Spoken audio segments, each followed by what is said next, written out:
And I just want to make sure I know you guys are just as busy as we are right now with everything going on. And so I want to try and make this short, sweet, and then as you have questions at the end, we can do those. So can someone just let me know, can you see this slideshow? Yes. Okay, I think there's a way to make it an actual slideshow. Oh, here we go. Okay. So obviously what we're going over today is caregiver comp changes. You all know this. Oh, stop. Don't go too fast. And, we've been talking about this for a long time. There's been a lot of informational meetings about this. We just wanted to specifically talk about what Give is going to do and how we are making changes here to help support you guys in all this change too that's coming down for all the families that you do serve. So just overview of the topics that we're going to go over. I kind of want to just let you know how to get families set up with us because sure, you've all had clients come over to us. We are just getting a huge influx right now of clients, which is awesome.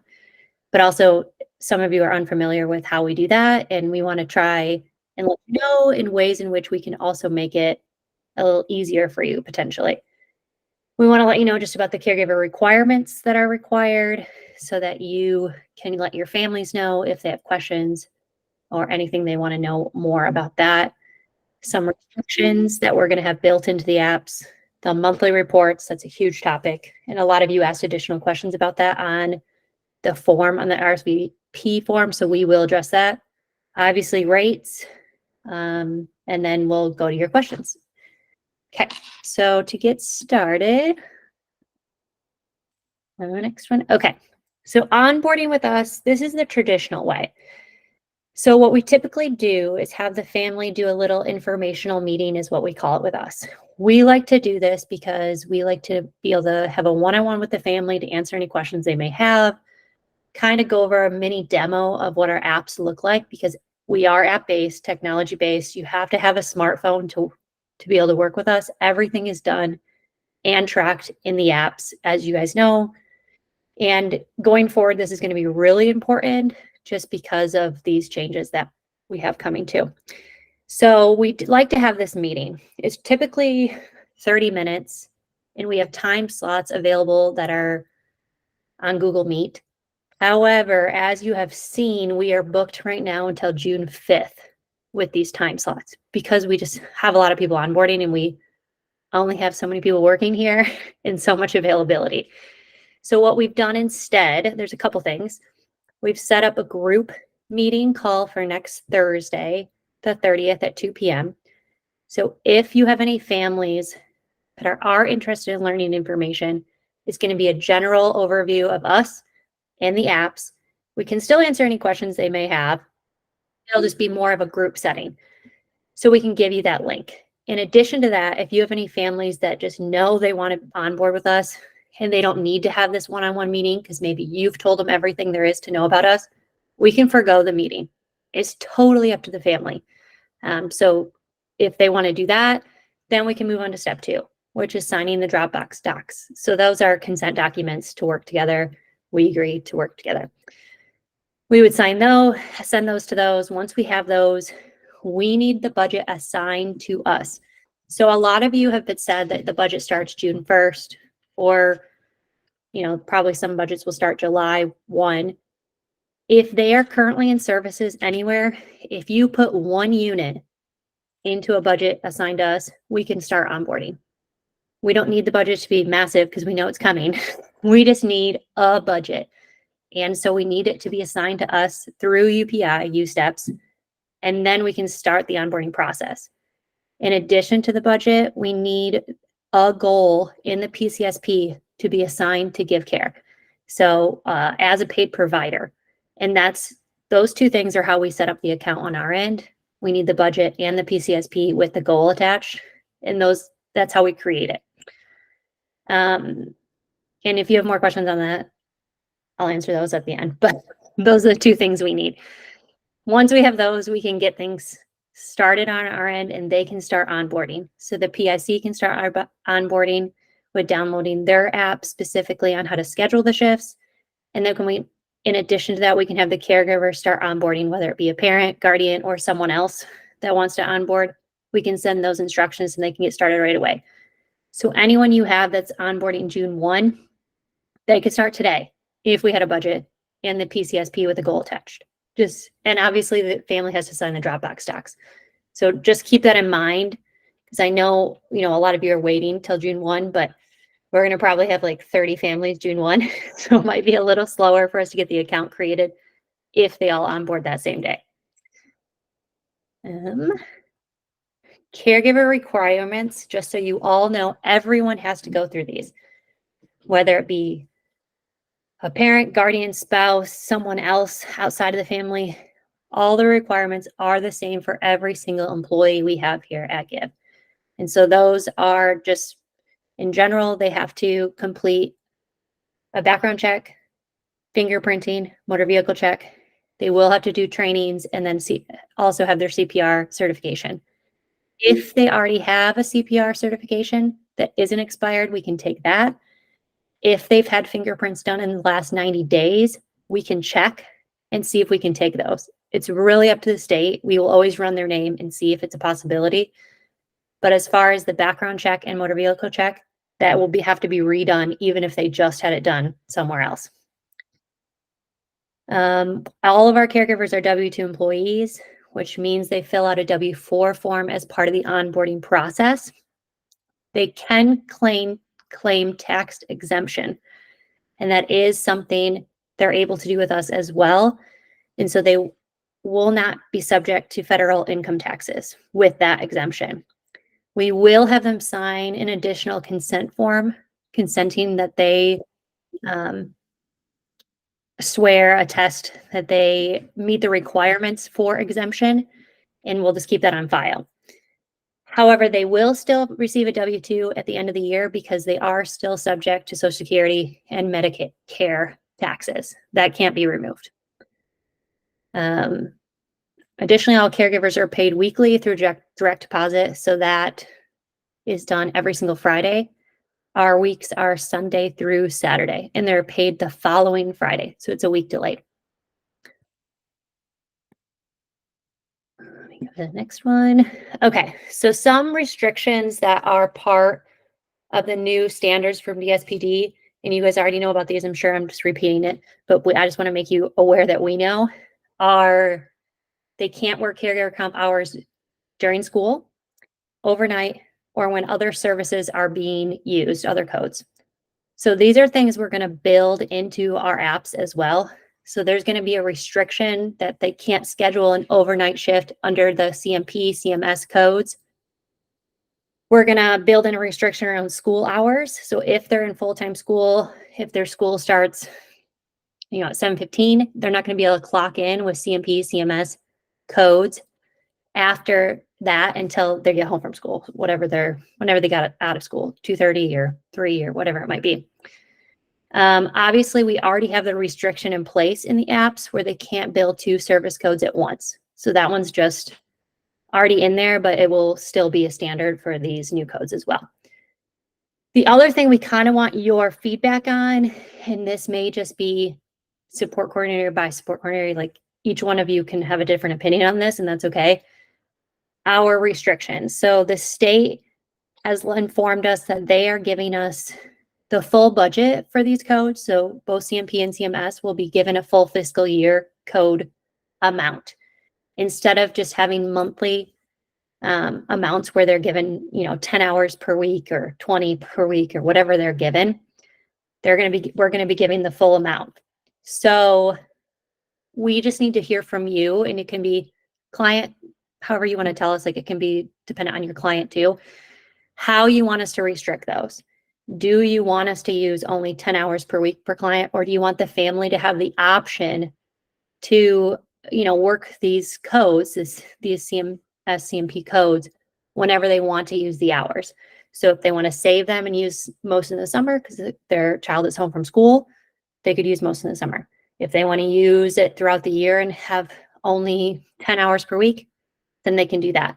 But we really want to just kind of hear from you on what you guys think is best. on restricting those, because we can do that. We just need to know what you guys want us to do. Okay, monthly reports, and I'm not even looking at you guys. Sorry, I can't see you when I'm talking. So if you're asking questions in the chat, I will address them at the end. Monthly reports. This is something that also we're going to have to do with all of the caregivers that are using caregiver compensation, and you guys know this. So this is going to be big in the apps as well, and with them tracking everything through the apps. So we're going to pull this information from the shifts that they work and the information they input after a shift has been worked. So the things we're going to address, obviously, is the goal support that they have that's pulled right from the PCSPs, which we already have that information. What is the summary of the last month's shifts that they've worked, or the outcome? Like, what have they been doing? What have they been working towards to support those goals? The health concerns, whether or not they've decreased, increased, or remained stable throughout the last month, that's something new that we're going to have to add in. And it's either going to be, we've been having meetings with our development team on this twice a week. So we're coming up with a way to do it best. It's either going to be an additional question that's added, or we're going to send something out at the end of the month before the reports are due, where we ask the last three of these specific questions, whether their health concerns have changed and what it looks like. And then has the client had access to their community to prevent isolation? That's a new one. We can usually pull that from the notes that they already write, because we ask very specific questions in notes, but we may add an additional question in there about that. The one that we don't currently ask is about caregivers' mindset and how they're taking care of themselves. So we will have to ask about how a parent or spouse is, what's the steps they've been taking to mitigate burnout. So that's a question on these reports as well that we will be asking.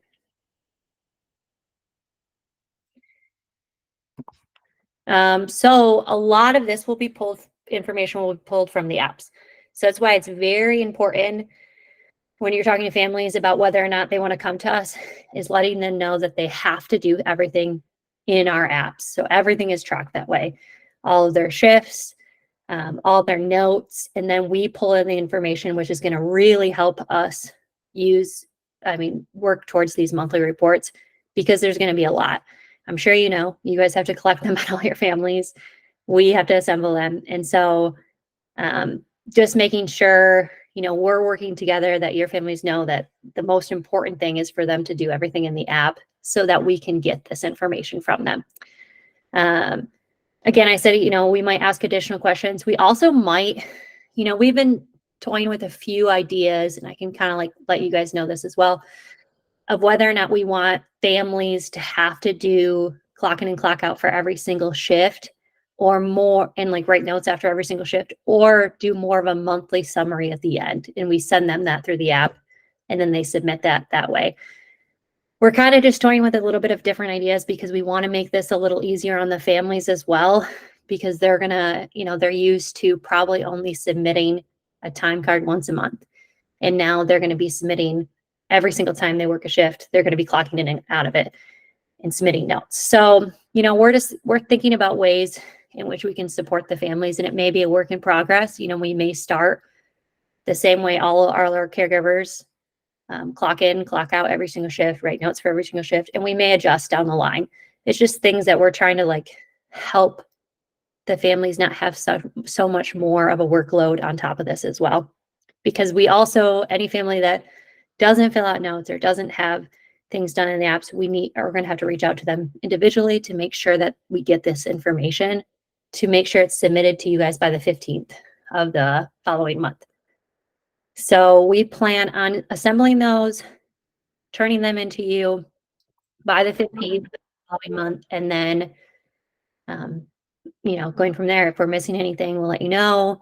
If we can't get in touch with families, we'll let you know. We'll keep you guys up to date for sure on what's going on. Okay, big one, rate change. So you all know they cut the funding for caregiver comp by, oh, hear that phone ringing. I can't get that. Since they did cut the rate, we had to lower our rate for these two codes by a little bit. So we are changing the rate to $22 an hour. Okay. Sorry, I don't know if that went off for a minute. That rate will change. So that is just for these two codes, CMP and CMS. We are changing it to $22 an hour, and that'll be effective July 1. So any family that has those codes and is currently getting paid $24 an hour, it will lower to $22 an hour come July 1st. There'll still be the restriction of 40 hours per week for any caregiver. That really was just an introduction. Sorry, my phone is ringing. I'm going to try and turn that off. Okay, I think we got it. And now I lost my. Okay, here we go. You know, it was just something that we felt because the rate changed so dramatically that we needed to change our rate as well. And it's a lot, it's a lot more work. In addition, we have a lot more things that we do have to do each month for these families. So hopefully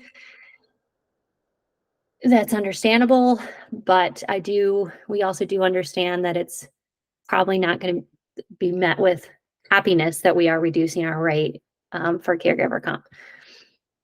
As far as other codes, we do plan on keeping the $24 per hour rate for all other codes. So no other code will be changed. The only codes that will be changed is CMP and CMS. Everything else will still be paid $24 an hour. The still 40-hour restriction will be built in place. There's no change there. Okay. I'm going to get out of here. I'm going to go back and stop sharing.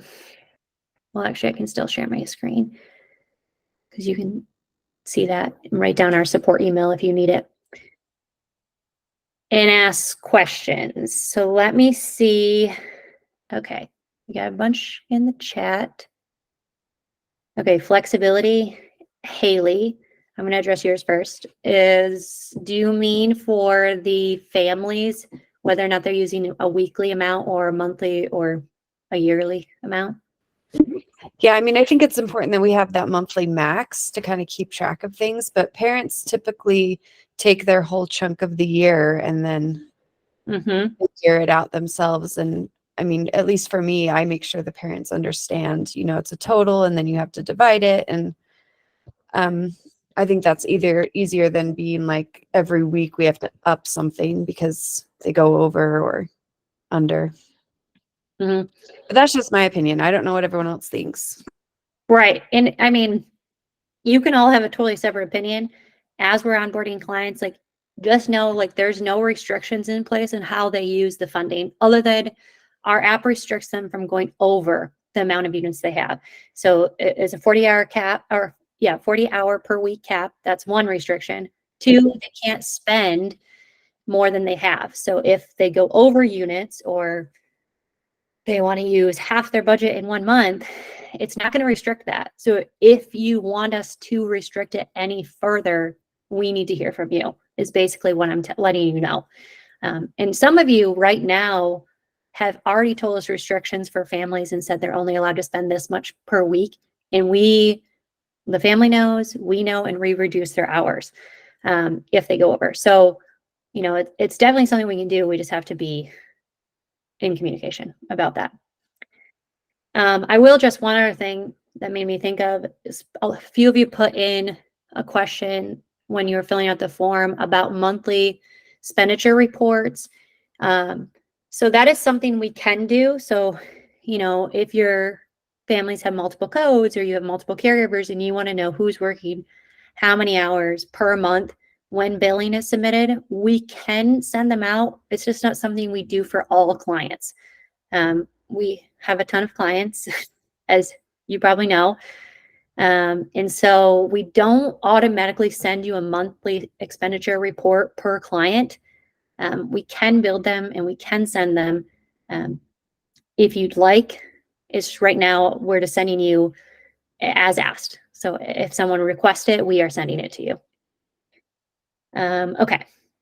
Mandy, can you ask them to give medical appointments with the health concerns? So do you mean families report medical appointments? Yes. Okay. Yes. That is something we currently try and pull out when we're doing quarterly reports is notes about medical appointments, like if they go to them. But I see what you're saying. Like if they took them to the doctor that month, we might want to report that as maybe an increase or a decrease dependent on how the medical appointment went. So yeah, we can talk about that for sure. It's something that we have to put in our notes, and if they could just put it there, we can put it in where we need to. Okay. Usually, I will say, usually if they do go to a medical appointment, it is already in the notes. It's something we already have. We've seen it a lot. We just don't always pull, like we're not obviously doing monthly reports right now, so we're not pulling it out like that.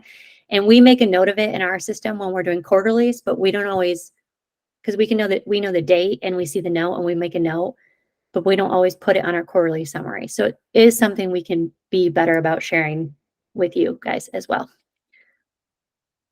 Okay, Hannah, she carries this flexibility. Are you wanting to do it one way? Okay, no. So I kind of addressed that, Hannah.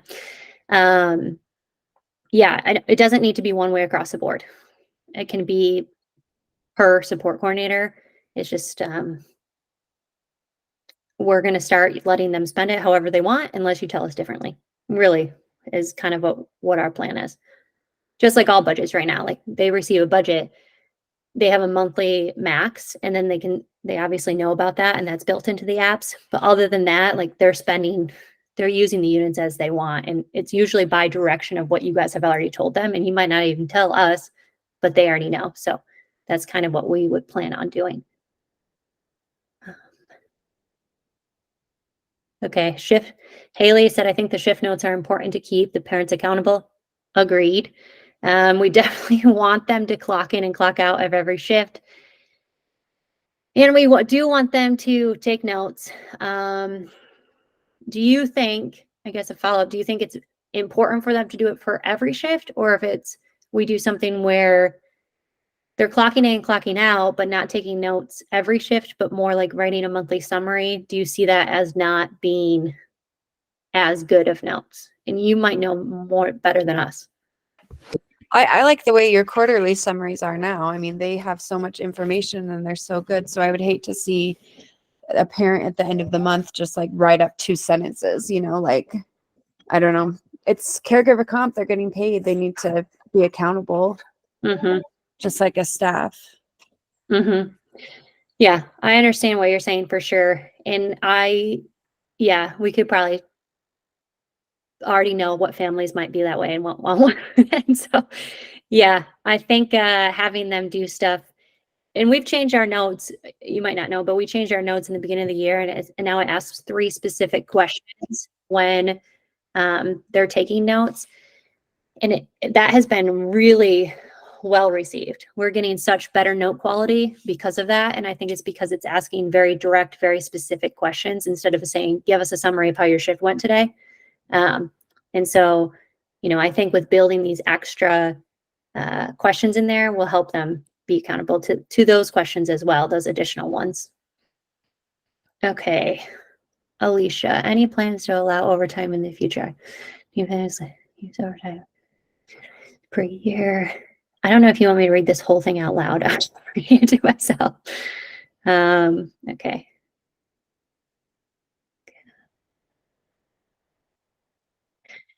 That's something we can talk about. She's really asking about overtime and whether or not it's something that we plan to allow in the future.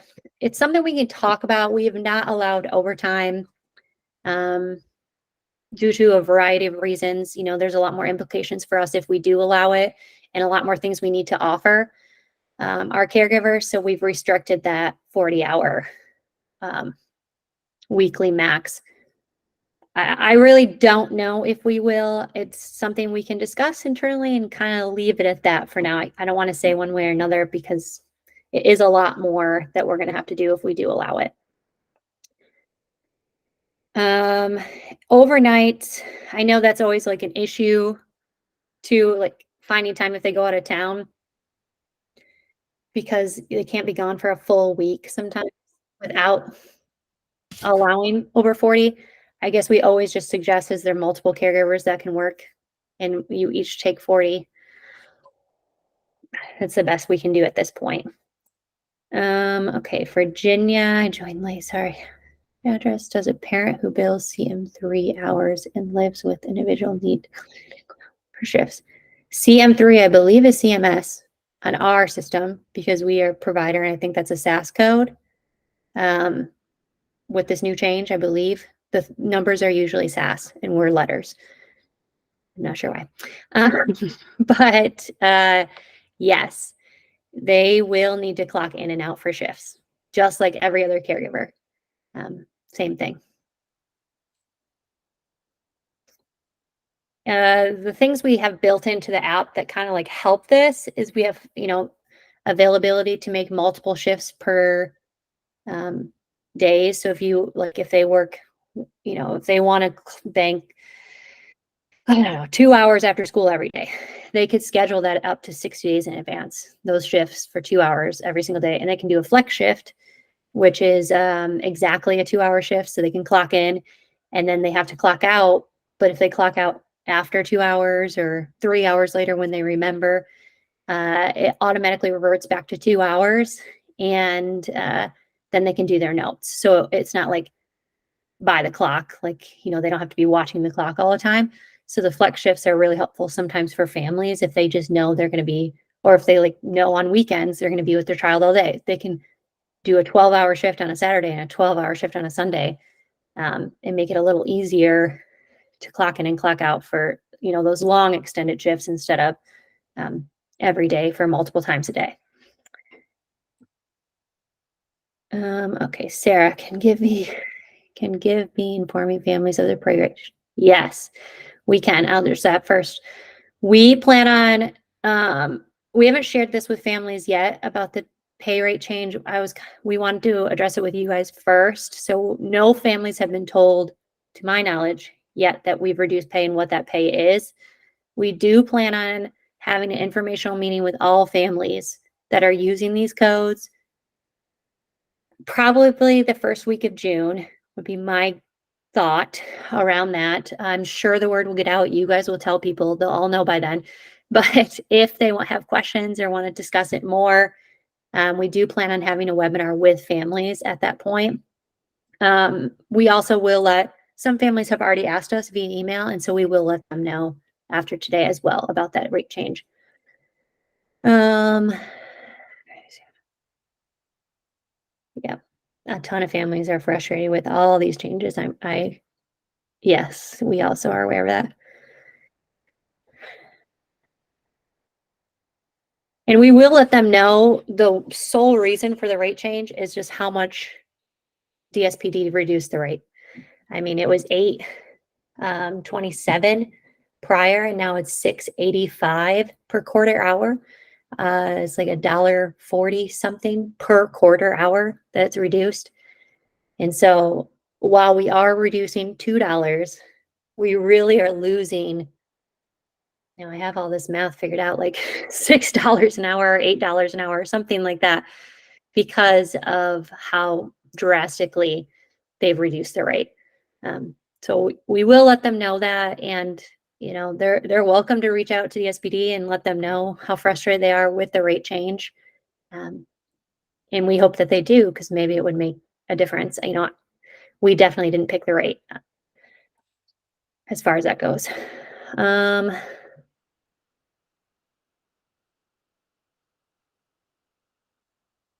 Okay, so Haley, I guess an official email, we will be probably later, much later, when we'll probably give like a 30-day, I guess maybe we'll give a 30-day notice on that, like an official email about the rate changing, but we wanted to have the webinar first. So logistically, I just want to we need to figure that out internally.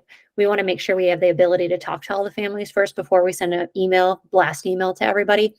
So we'll probably do the webinar, and then after the webinar, we will send an official email and let them know the date that will change.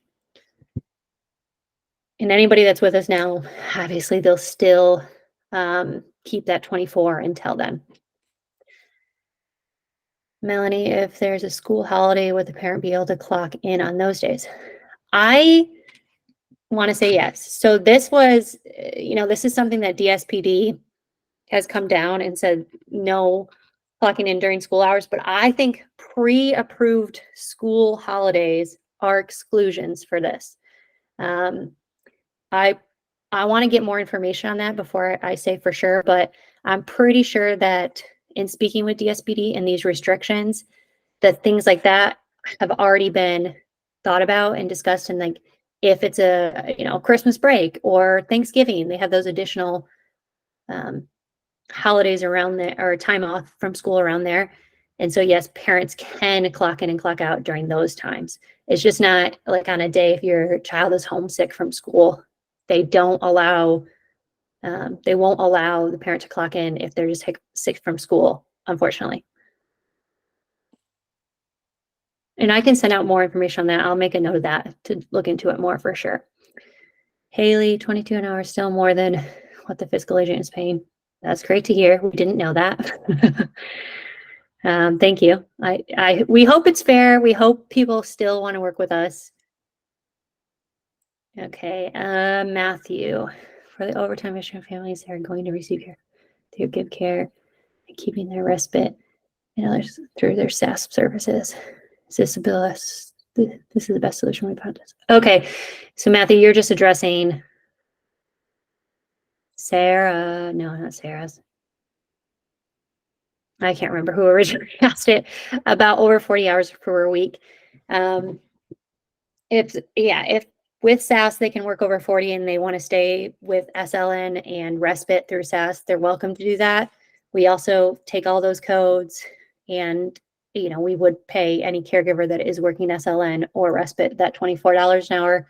So if they ever do choose to come to us, they're welcome to come over for that. Oh, Alicia, because she said thanks. Okay. Mike, currently the provider approves. We'll go as far as.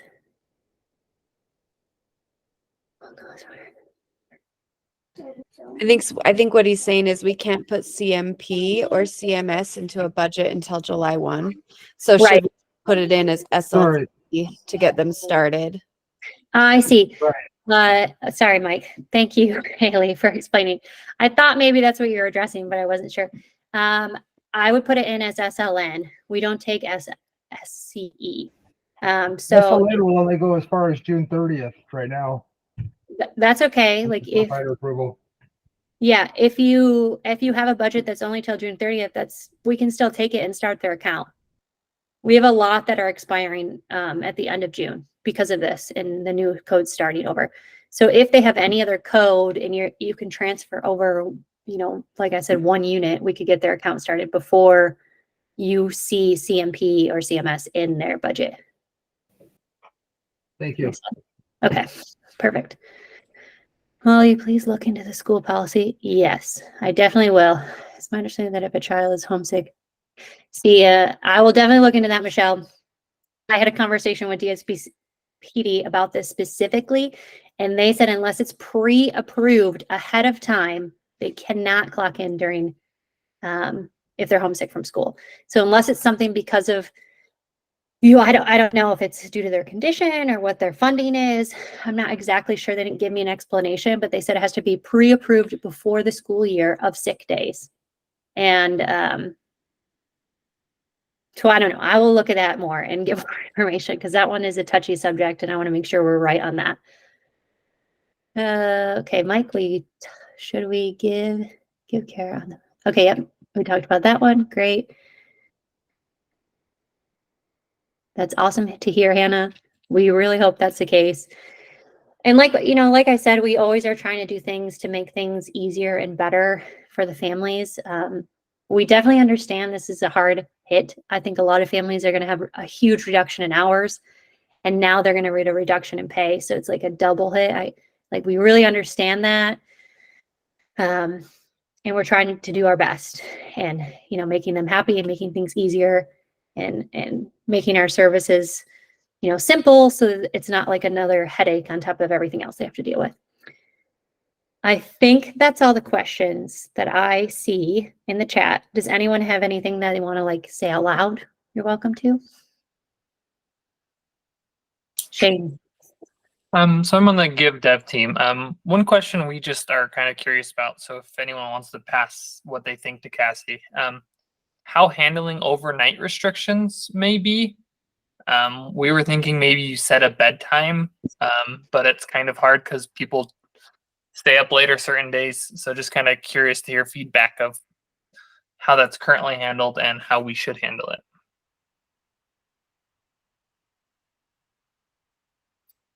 Yeah, if anyone has feedback, even if you don't today, if you want to let me know, because that's one thing that was built in, one thing the monthly report specifically state is no overnight shifts with these two codes, CMP and CMS.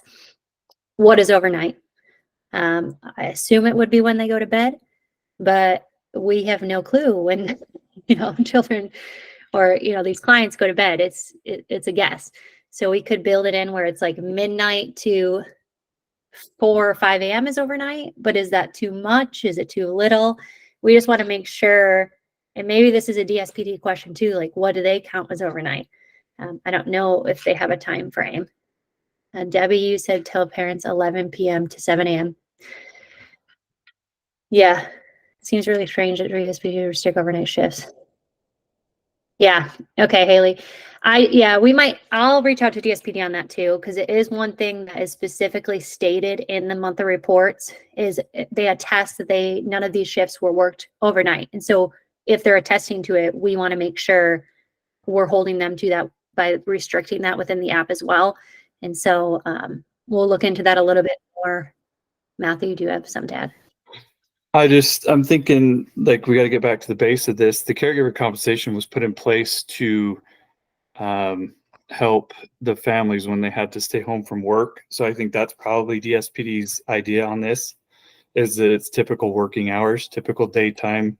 I mean, I get it. I worked many shifts till midnight, but if you're going to get that approved through DSPD, it would be noted in the RFS request so that everything can be approved based on when you would have worked. But typically caregiver compensation is just a replacement service for where the individual would have been any other time. So that's kind of what I'm thinking they're going with.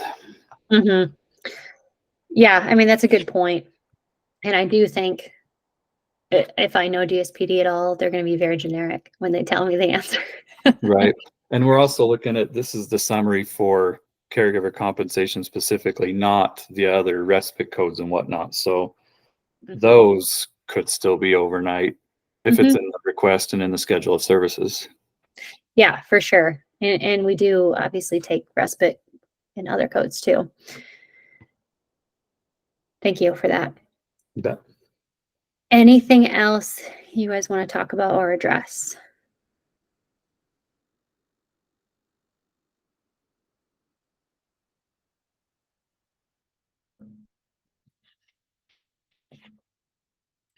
Okay, well then I think I will let you guys go. I can send out this recording if you have any others.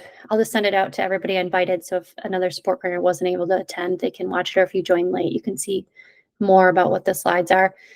And all the things we addressed. If you have more questions, please contact us at support. We're happy to help. And yeah, we love working with you guys. So thanks for all the referrals and the clients. It's been great.